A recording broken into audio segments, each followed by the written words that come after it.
Oke, Assalamualaikum warahmatullahi wabarakatuh. Semangat pagi semua. Kami dari kelompok 3 untuk mata kuliah Data Warehouse ingin mempresentasikan tentang prediksi penjualan buket yang akan terjual dengan Decision Tree Algoritma C4.5. Kami terdiri dari 5 anggota kelompok, yaitu saya sendiri Ahmad Syafi'i, ada Mas Junaidi, ada Mbak Krishna, ada Mas Ahmad Jerry, dan terakhir Jojo Said. Untuk timelinenya, next, untuk penulisan kita terdiri dari beberapa bab. Yang pertama, bab pertama yaitu pendahuluan, terdiri dari latar belakang, rumusan, manfaat, tujuan, dan manfaat.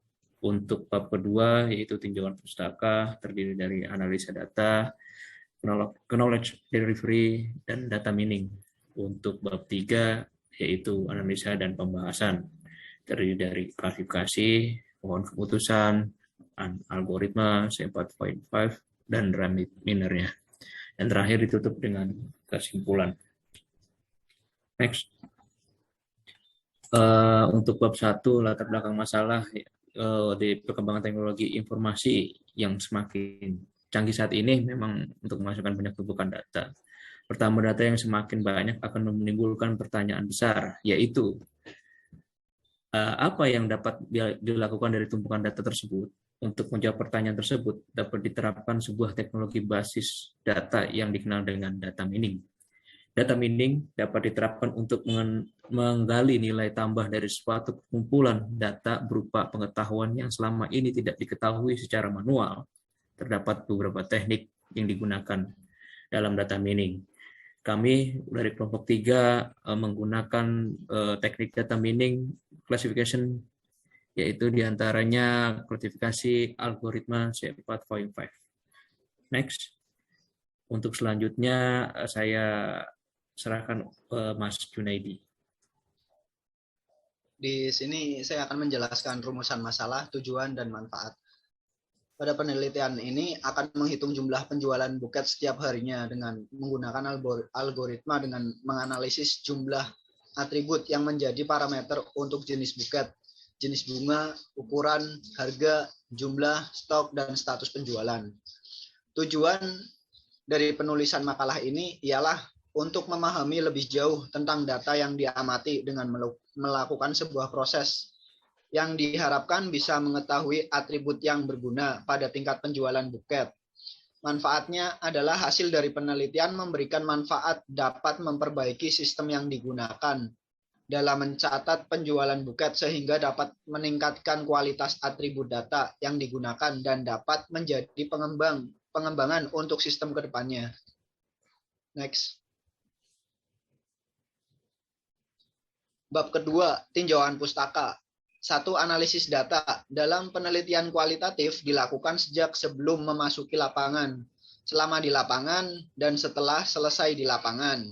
Sebelum menjelaskan macam-macam teknik analisis data, maka dapat dijelaskan terlebih dahulu mengenai pengertian analisis data.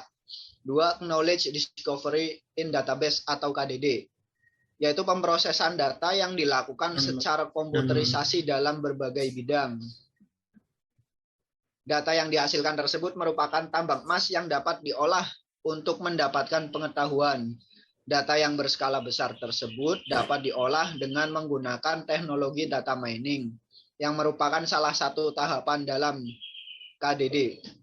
3. Data mining adalah proses yang menggunakan teknik statistik, sistematik, kecerdasan buatan, dan machine learning untuk mengekstraksi dan mengidentifikasi informasi yang bermanfaat dan pengetahuan yang terkait dari berbagai database besar.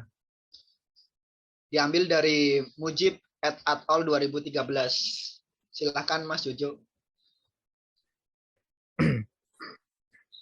Untuk selanjutnya nomor 4 untuk klasifikasi.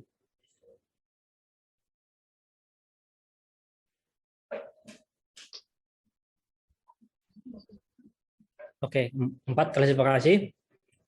Seiring dengan perkembangan pengetahuan, data mining dan komponen-komponennya. Data mining tidak lagi dimonopoli oleh bidang teknologi informasi. Pemakaiannya telah semakin meluas ke bidang lain, misalnya pada bidang kesehatan, pertanian, asuransi, dan lain-lain. 5. Pohon keputusan atau decision tree. Pohon keputusan adalah sebuah struktur yang digunakan untuk mengubah data menjadi pohon keputusan sehingga akan menghasilkan aturan-aturan keputusan besar menjadi himpunan-himpunan record yang lebih kecil dengan menerapkan serangkaian aturan keputusan. Pohon keputusan yang dihasilkan oleh algoritma C4.5 dapat digunakan untuk klasifikasi oleh Nugroho tahun 2014. 6. Algoritma C4.5 algoritma yang dapat digunakan untuk memprediksi atau mengklasifikasikan suatu kejadian dengan pembentukan pohon keputusan antara lain algoritma C4.5 yang merupakan salah satu algoritma induksi pohon keputusan yang dikembangkan oleh Giros Quillan Yamin 2014.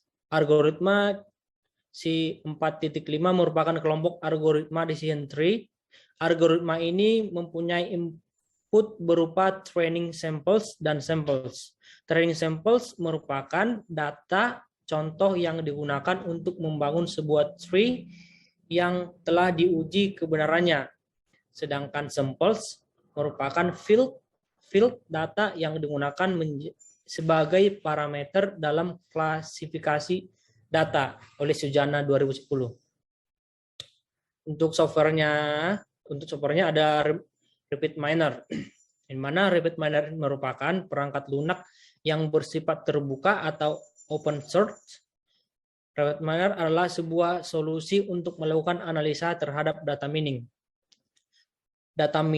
dan analisa prediksi. RapidMiner menggunakan berbagai teknik deskripsi dan prediksi dalam memberikan wawasan kepada pengguna sehingga dapat membuat keputusan yang paling baik.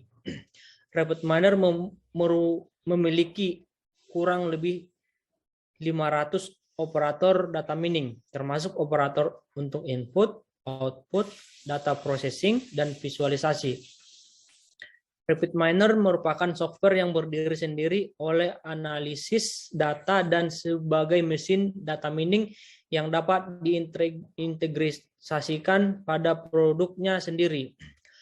RapidMiner ditulis dengan menggunakan bahasa Java sehingga dapat bekerja di semua sistem operasi.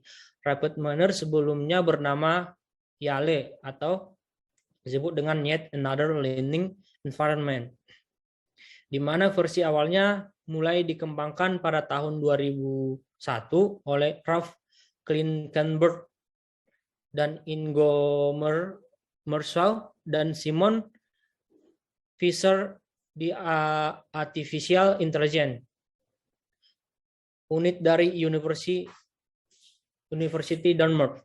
RapidMiner didistribusikan di bawah lisensi AGPL atau GNU Federal General Public Lisensi versi 3, sehingga saat ini telah ribuan aplikasi yang dikembangkan menggunakan RapidMiner.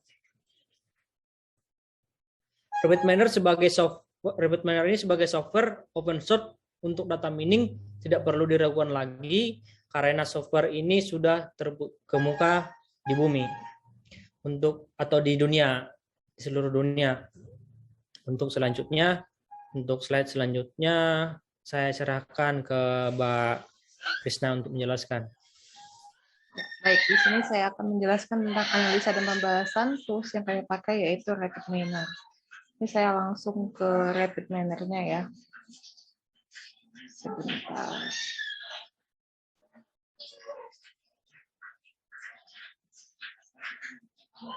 Ya. Ini udah kelihatan ya RapidMiner-nya? Udah kelihatan, Mbak. Ini sebelum kita menjalankan rapid manner, kita harus menginput database yang sudah kita punya. Itu di import data. Kita klik import datanya, lalu pilih yang My Computer. Nah, ini kita pilih data yang kita simpan di mana. Kebetulan saya simpan di disk PC, di download, dan tinggal dipilih saja. Karena saya pakainya Excel. Di next. Ini udah kelihatan data-datanya, di next lagi. Jangan lupa untuk mengganti ininya, cengkrolnya diganti menjadi label agar nanti bisa dibagi-bagi datanya. Terus di next. Nah, ini kita simpan di local repository untuk database-nya dengan nama yang sama. Terus finish. Ini karena sudah ada ya. Oke, ini dia lagi import datanya. Nah, ini example setnya begini. Ini semua datanya udah masuk. Terus kita masuk ke bagian desain untuk pendesain itu. Nah, ini kan sudah ada nih di local repository data pemesanan buket. Langsung kita tinggal tarik aja, di drag ke Windows prosesnya. Nah, nanti kelihatan seperti ini. Sama ya. Nah, ini. Terus lalu kita pilih, klik kanan, lalu insert operator. Di validation, kita pilih yang split validation. Kita koneksikan ini ke sini. Kita double klik. Nah, di validation itu ada 2 kolom, yaitu kolom proses validation training dan validation testing. Di validation trainingnya, kita akan tambah, di sini dicari aja ya, decision tree. Nah, ini. Kita drag ke sini. Kita koneksiin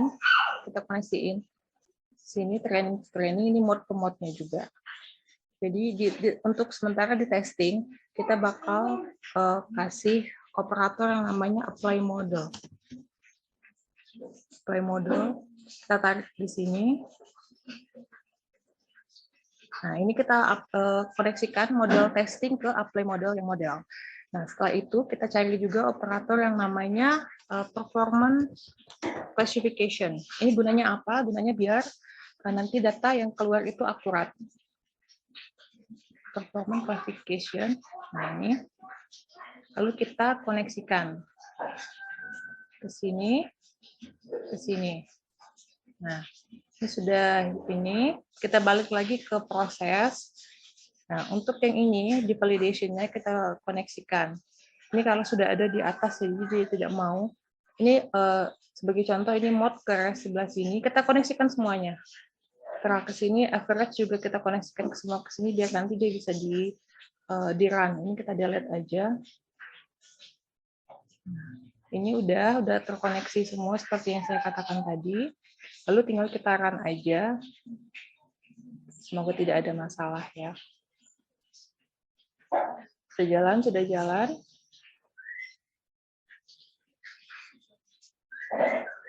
Ya, ini sudah muncul untuk performance factor atau akurasi dari ketepatan datanya.